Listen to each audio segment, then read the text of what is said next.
So I put together my resume tape, and I send it out, and I send it all over the country. In my business, it's a tape, it's a video. So send it out and trying to get feedback, and I get some feedback from a news director in Texas.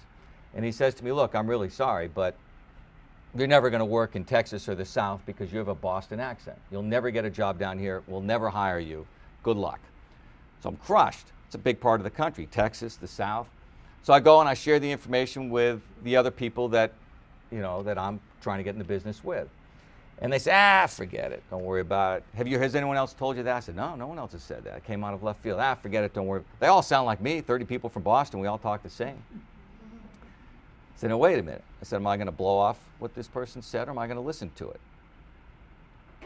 Well, I looked and I said, embrace the criticism.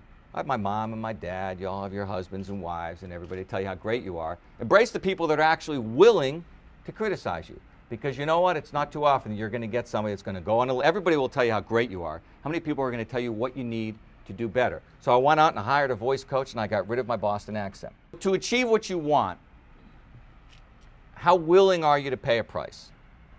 Okay. How willing are you to take a step back to get two forward? So here's my first job. It's Oak Hill, West Virginia. Okay.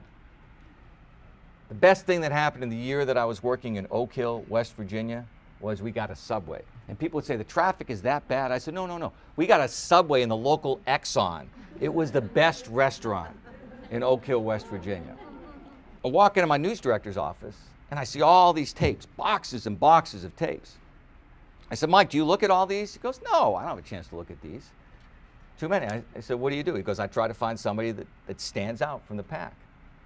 So I thought to myself, all right, how do I stand out? So I came up with an idea.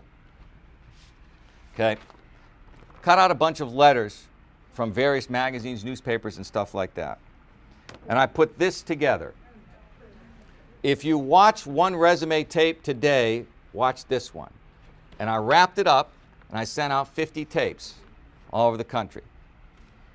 I waited and waited and waited. Sure enough, the phone starts ringing. Wow, this is pretty good.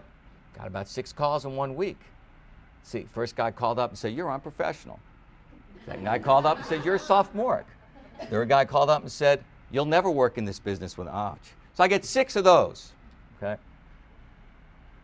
I'm discouraged. Then the phone rings. Get a phone call from a guy named Bob Rogers, news director in San Antonio. What state is San Antonio in? Texas is the place I'd never work, right?